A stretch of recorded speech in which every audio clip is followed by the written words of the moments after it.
obrigado. E o desafio hoje, pela manhã, é de cada um convidar um. E se cada um convidasse um, e esse um aceitasse, nós teríamos o dobro de pessoas que temos hoje aqui presentes. Mas tem irmão que não teve de manhã. E teve irmão também que não lembrou de convidar. Não foi verdade isso? Está lembrando agora, né? É mesmo? E eu convidei, a minha convidada veio. Ao louvor do Senhor. Meus irmãos, nós vamos começar a falar, a todo mês de dezembro, as casas estão enfeitadas, as ruas enfeitadas. Começa o advento do Natal, essa data mágica, maravilhosa. O que está acontecendo aqui? Essa data máxima da cristandade, e que nos colocamos muito alegre, porque nós celebramos a morte, o nascimento, né, de Jesus Cristo, que veio ao mundo para libertar a humanidade do pecado. Mas eu gostaria de, antes de começar,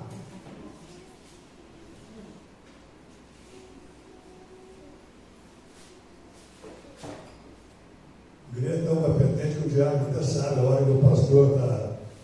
Você estava mesmo. Eu trouxe minha caneta laser, mas está faltando pilha, então eu vou mostrar assim mesmo. Eu trouxe aqui 7 slides para mostrar para os irmãos. E esses slides, o primeiro, essa figura mostra Jesus para a igreja cópita. O que eu falei? Que é a igreja cópita? A igreja cópita são egípcios convertidos ao Evangelho. Então, se vocês vão notarem, são de cor negra, já que os egípcios são de cor negra. A civilização egípcia, em sua origem, eram de negros. Então, a igreja cópita mostra o Jesus negro. E a sua face mostra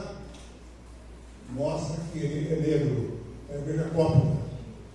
Quando uma pessoa se aproxima de mim e fala assim, eu tive uma visão com Jesus, de vez em quando eu vejo na internet, aí eu falei com Jesus, parece que eu li até uma coisa sobre isso hoje. Eu sonhei com Jesus. A primeira coisa que eu pergunto, como é que ele era? Como é que Jesus era? Ele era assim, assado, então não era Jesus. Porque naquela época de Jesus não tinha máquina fotográfica. Os pintores, eles, mesmo que pintassem com a maior realismo, não chegaria até hoje no século XXI da mesma maneira. Iam passando de um pintor para o outro e alterando. Então, para a igreja cópita, o Jesus é esse aqui, com essa cor escura, negro, Jesus negro. A outra, Jesus japonês. Jesus japonês. Podem ver que ele tem os olhos puxados. Ele tem os olhos puxados igual os japoneses. No Japão, Jesus é descrito dessa maneira. Então, quando eu pergunto a alguém que sonhou com Jesus, que viu Jesus, que teve uma visão com Jesus, eu falo, como é que ele era? Aí descrevem o Jesus da América, que eu vou mostrar daqui a pouco. Presta atenção, eu vou mostrar daqui a pouquinho como é que é o Jesus da América. Esse é o Jesus do Japão, com os olhos puxados, os cabelos bons, cabelos repartidos, parece muito com o japonês. O próximo, o Jesus da Rússia, olha, o sério, fechado, carrancudo. É o Jesus que tem uma cabeleira grande também, barba, mais ou menos já como são os russos, na Idade Média, na Idade Moderna. Então, esse é o Jesus na Rússia. Tem mais. Jesus na China. É verdade, você pesquisa aí, é interessante que é tanto pesquisa. Eu fiz a pesquisa e encomendei minha filha que fizesse a pesquisa. Ela fez a mesma pesquisa que eu fiz. Jesus na China. Olha, parece um chinês mesmo. Cabelo comprido, o olho puxadinho, por exemplo, japonês. Né? É o Jesus na China. Quando falaram comigo, eu vi Jesus, como é que ele era? Era o Jesus chinês, era o cópita, era o japonês, era o Jesus. Qual outro que eu falei? Para falar. Jesus russo, o meu próximo, Jesus da Coreia. Da Coreia do Sul, porque a Coreia do Sul, ela é democrática e ela é cristã. A Coreia do Norte é a Coreia comunista. Tudo bem? E lá então não tem igreja evangélica, somente no Sul. A Coreia do Sul, democrática, tem igrejas evangélicas. E aliás, a maior denominação evangélica da Coreia do Sul é a igreja presbiteriana. A igreja presbiteriana na Coreia do Sul é maior do que todas as igrejas juntas. Pode guardar isso aí. No México, Jesus é assim. Não tem nada a ver com Jesus. Ele é loiro, cabelos meio amarelados, né? Aqueles olhos azuis, aqui dá para ver, estou pertinho aqui, dá para usar os olhos azuis, né? Uma capa, cabelo no ombro. Esse é o Jesus no México. O meu próximo. Eu botei até um efeito especial aí. Jesus na Índia. Tem um aspecto do hindu. Eu tentei descobrir o que está escrito no peito dele ali, mas o Google não me obedeceu. O que está escrito ali no meio eu não consegui. Mas ele parece um hindu mesmo. A feição dele, cor morena, tá? E os cabelos pelo ombro. É muito diferente. Vamos à frente. O Jesus do budismo. Esse é o Jesus budista. Apesar que os budistas acreditam em Buda, né? Buda, que é o apelido dele, que chamava Sakyamuni, era um príncipe de Bengala, era casado com a sua prima chamada Raula. Não, tinha uma filha chamada Raula e era casada com Yasodhara, sua prima. No budismo, então, se vê Jesus desta maneira, mais ou menos com o aspecto do Buda. Só que o Buda aparece gordo e aqui Jesus aparece magro. No Islã, parece que é o Jesus do meio, já tem para cá, tem para cá. Esse Jesus aqui do meio, magrinho, né? Já rompeu turbante. Então, quando alguém perguntar a você, eu sonhei com Jesus, qual Jesus você sonhou? Como é que ele era? Eu gostaria de saber. Não tem fotografia, não tem imagem. Vamos lá, vamos continuar. Jesus na Etiópia, ele é negro. Na Etiópia, na África também, o Jesus é negro. E a Bíblia deles tem 85 livros, inclusive o livro de Enoque. Um dia eu vou pregar sobre isso aqui. Então, Jesus da Etiópia. Jesus do Oriente Médio. Jesus dos judeus. Se alguém pedisse para eu escolher um dos Jesus que eu mostrei até agora,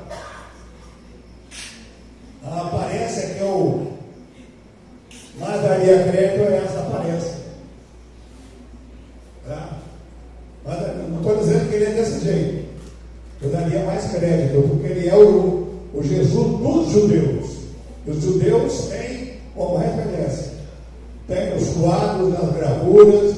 Esse é o Jesus do Oriente Médio e especialmente na Judéia.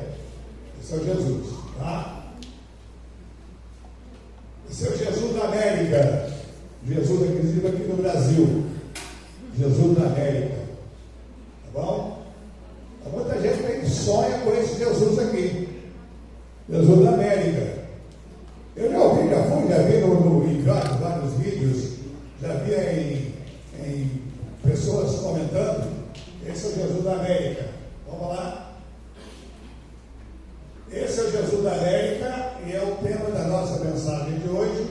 da manjedoura à cruz, caminho que nos deu vida eterna. Esse slide vai ficar aí registrado. Meus irmãos, eu quero convidá-los para a leitura da palavra de Deus, na qual basearemos a mensagem de hoje. Eu quero convidar para que os irmãos abram suas Bíblias em João, capítulo 1, Evangelho segundo São João, capítulo 1, versículos 1 e 14. Evangelho segundo São João, capítulo 1. Pode deixar aquela gravura aqui, tá bom? Tá bom, beleza. João, capítulo 1, versículos 1 e versículo 14. Eu vou ler o versículo 1 e os irmãos leem o versículo 14. Tudo bem? Está claro? Então vamos lá. No princípio era o Verbo, e o Verbo estava com Deus, e o Verbo era Deus. 14 agora os irmãos.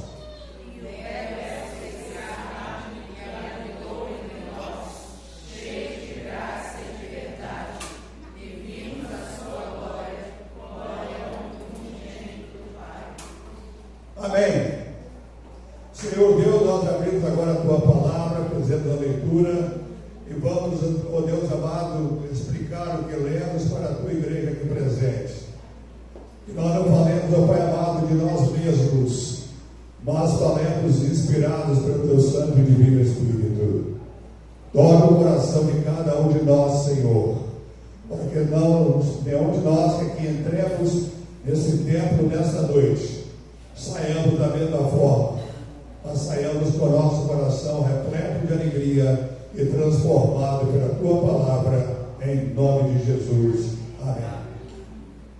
Da manjedoura à cruz, o caminho que nos conduz, o caminho que nos deu vida eterna.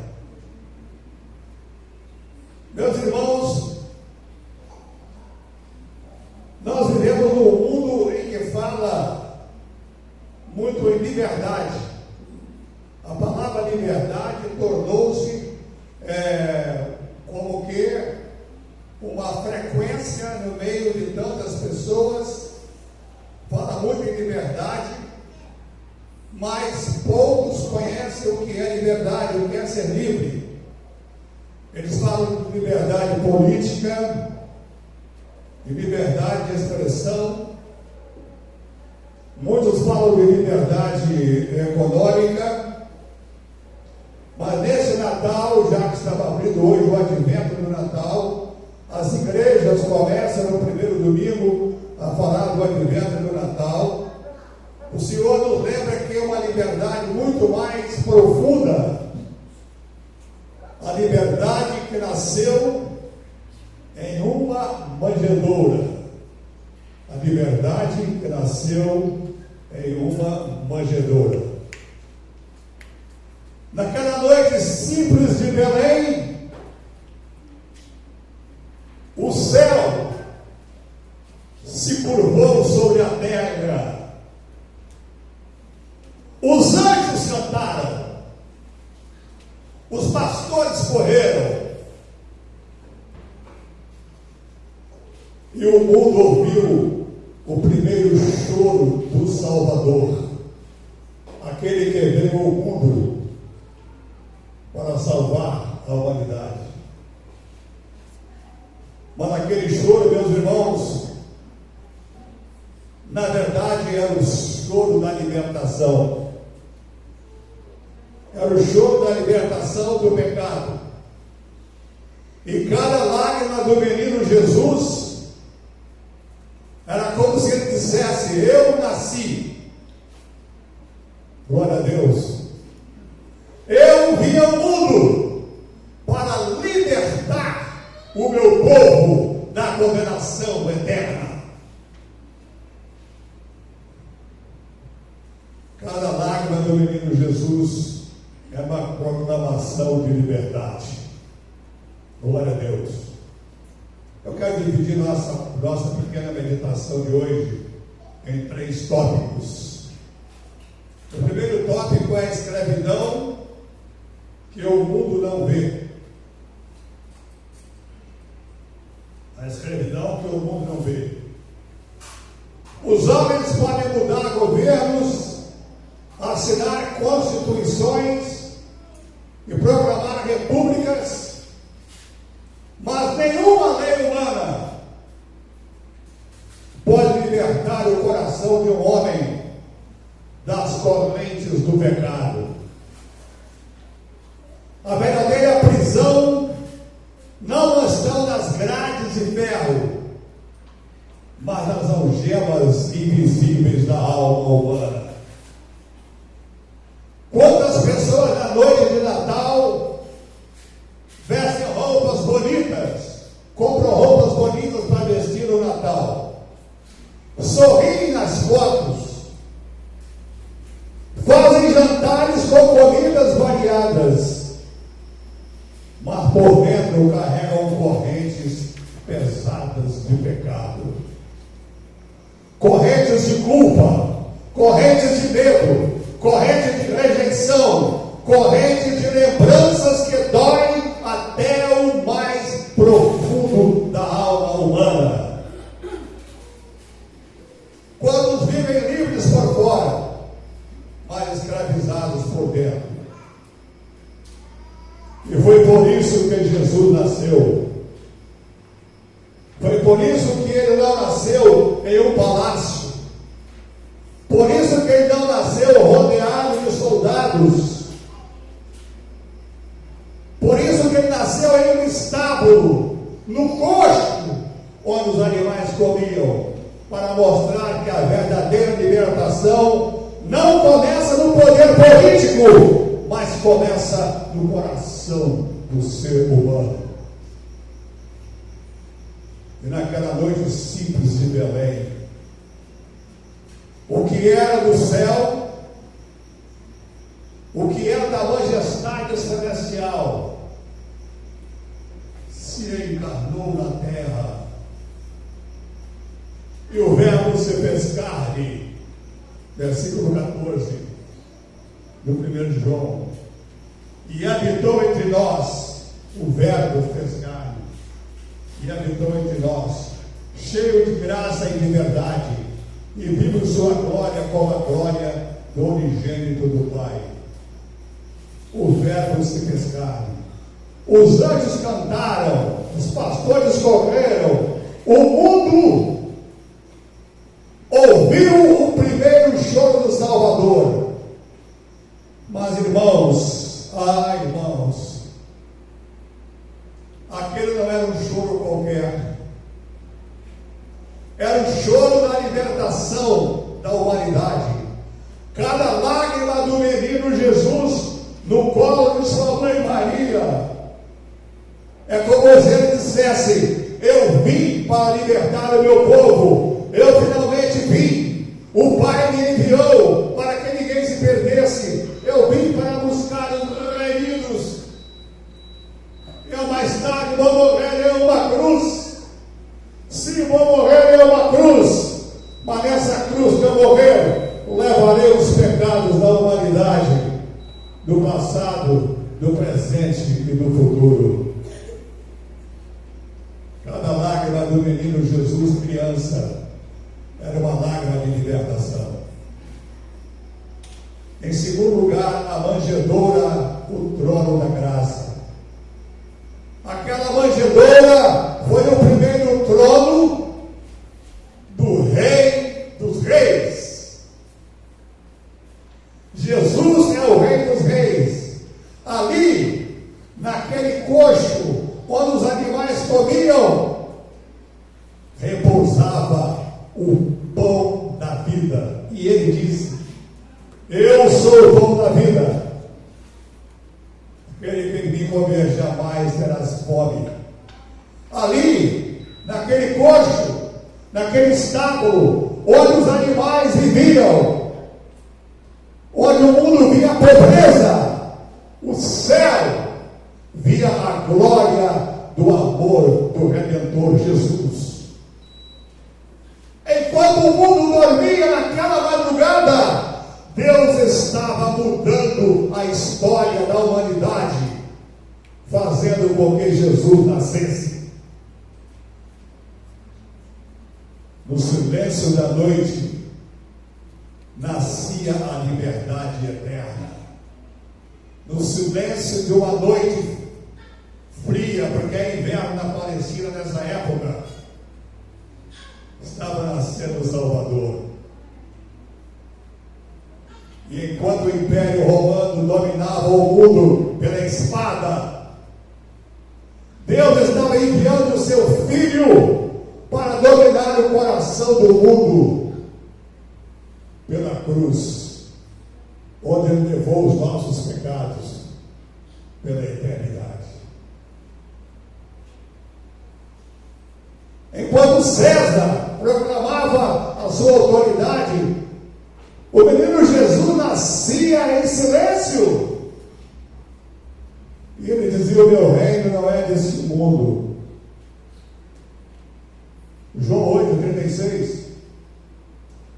Eu daqui não sou. Eu vim do Pai e volto para o Pai. Ele veio ao mundo para libertar a humanidade. A liberdade que Cristo oferece, meus amados irmãos, não é decretada por homens. A liberdade que Jesus oferece, ela é concedida pela graça. E o apóstolo São Paulo, com muita propriedade, escreveu: pela graça sois salvos, mediante a fé, e isso não vem de vós, é dom de Deus. Não vem de obras, para que ninguém se glorie. E quando ele nasce, quando Jesus nasce no coração de uma pessoa, quando Jesus nasce no coração de uma pessoa, tudo muda. O medo dá lugar à esperança, a culpa dá lugar ao perdão, o desespero dá lugar à luz. Eu estava na academia para fazer RPG semana passada e tinha um senhor sentado perto de mim. Começou a conversar comigo e falou: sou juiz de direito aposentado e desembargador. É muito prazer, excelência. Eu sou pastor evangélico. Ele disse: ontem eu estava no shopping, encontrei com um homem, eu dei 23 anos de cadeia para ele. Eu vou dizer o nome aqui que todo mundo conhece. Ele matou 43 pessoas. Confesso. Aí está todo mundo tentando lembrar quem é. É muito conhecido em Vitória. Matou 43 pessoas, inclusive um tenente com um tiro na nuca de joelhos. E esse juiz falou agora, ele disse que é pastor, que se arrependeu, que mudou de vida. Eu falei: excelência, mas é possível, eu como pastor, eu não posso deixar de falar isso para vossa excelência. Jesus transforma, Jesus muda, Jesus faz o homem nascer de novo, uma nova criatura. Aí eu contei a história de Nicodemos. Tem que nascer de novo na água e do Espírito. Os irmãos acham que esse homem tem perdão? Tem perdão? O nosso homem material fala que matou 43 pessoas. Talvez a quantidade de pessoas que tem aqui, eu não sei. Provado na justiça. Isso todo mundo sabe, Vitória.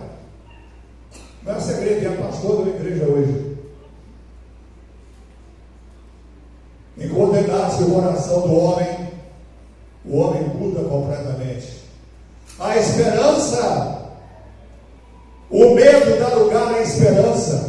Quando Jesus nasce, a culpa dá lugar ao perdão. E o desespero dá lugar à luz do Evangelho.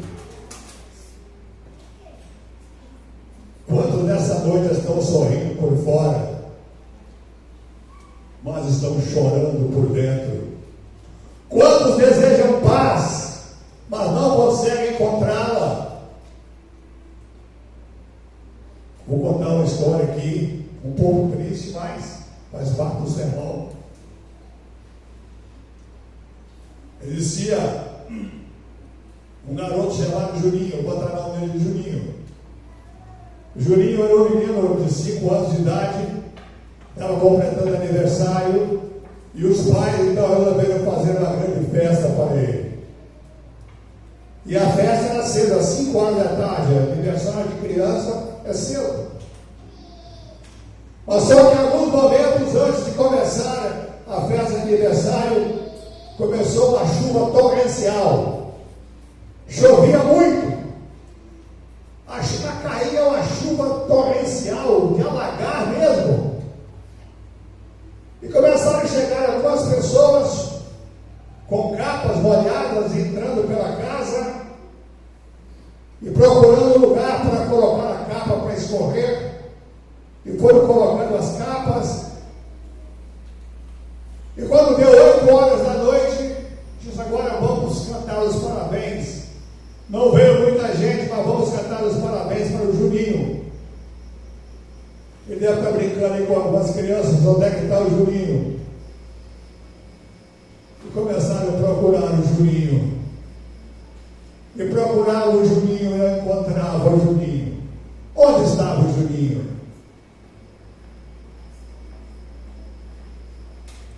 O Juninho foi dormir e as pessoas chegaram e começaram a jogar capas molhadas na cama. E acontece que naquela procura, alguém soltou um grito desesperador. Alguém soltou um grito de angústia. Alguém soltou um grito de terror. Socorro! Socorro! O Juninho está morto! Jogaram capas uma em cima da outra. E o Juninho morreu asfixiado, sem ar. E aquela noite que seria uma noite de alegria. E aquela noite que seria uma noite de festa. E aquela noite que seria uma noite de comemorações. E aquela noite que seria uma noite de contentamento se transformou numa noite de terror, porque o Juninho estava morto.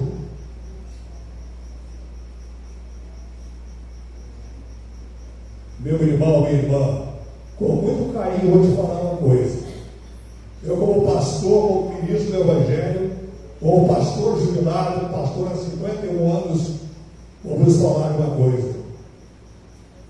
Se você fizer uma festa na sua casa no Natal, não se esqueça do aniversariante que é Jesus. No caso do Juninho, estava lá o bolo de aniversário, tinha muita comida, bebida, refrigerante, mas o que adiantava? Juninho não estava morto.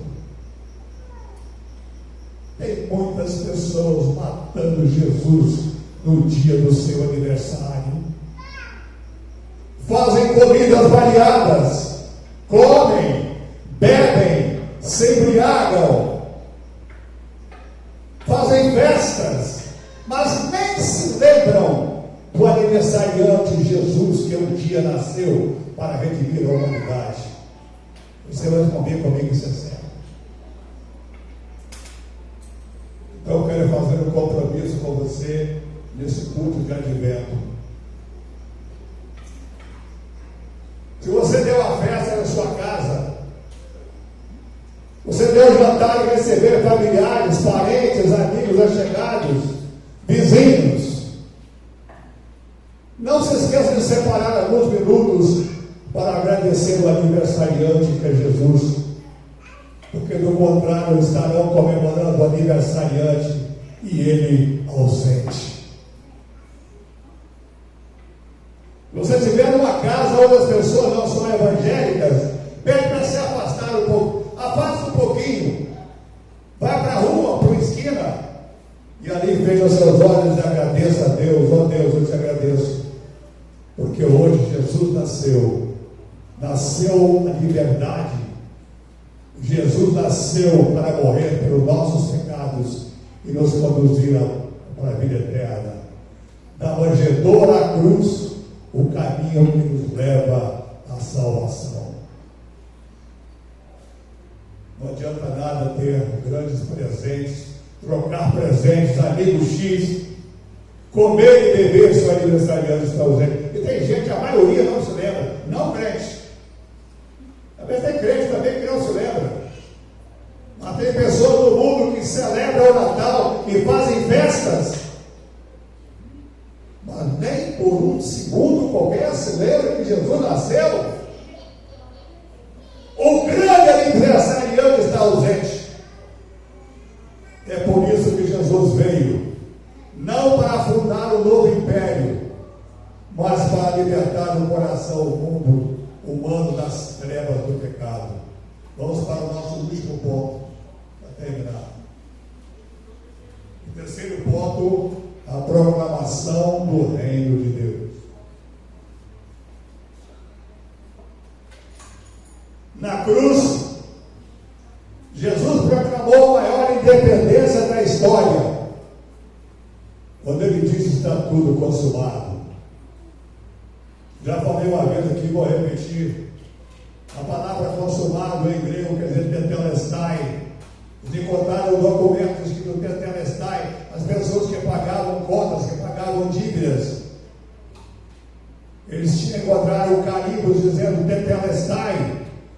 E na noite que Jesus, no dia da tarde que Jesus morreu, eram 3 horas da tarde, ele disse: tetelestai, está tudo consumado, está pago. A dívida está paga. Da manjedoura à cruz, da manjedoura, do choro do Salvador, à cruz por nossos pecados. Aleluia. Na cruz, Jesus proclamou a maior independência, e ele não precisou de exércitos, ele não precisou de bandeiras, precisou apenas do seu sangue derramado por nós na cruz do Calvário. Ele precisou apenas derramar o seu sangue, o sangue puro, sem mácula, de que ninguém nunca, de alguém que nunca pecou, para a sua libertação, para a nossa libertação, para que fomos salvos em Cristo Jesus. Quando Jesus liberta, ninguém pode aprisionar. Quando ele reina, o coração encontra descanso. E quando ele entra no coração, as trevas não resistem e brilha a luz do Evangelho naquele coração empedernido, negro de pecado. Ele transforma. Jesus venceu não com exércitos. E quando ele liberta, ninguém pode aprisionar. E aquela manjedoura onde os animais comiam era o trono do Rei dos Reis. Ali estavam os animais. Ali onde estavam os animais repousava o pão da vida. O mundo que o mundo via com pobreza, aquilo que o mundo via com pobreza, o céu via como glória eterna. Enquanto César governava com a espada, Cristo governava com a cruz, com amor, com o seu sangue derramado por nós naquela cruz do Calvário. Não tinha espadas, tinha a cruz e o sangue para nos libertar da morte eterna. Enquanto Roma impunha o medo, Jesus traz paz àqueles que creem nele em espírito e em verdade. O Filho de Deus nasceu para que nós, para que você não vivesse mais no cativeiro. Ele nasceu para que você viva livre do medo, livre da culpa, livre da morte. Jesus nasceu para isso. Ele veio ao mundo com essa finalidade e morreu neste mundo para nos libertar do pecado e para nos dar a vida eterna. Portanto, nesse Natal, não nos esqueçamos do Jesus da manjedoura e do Jesus da cruz.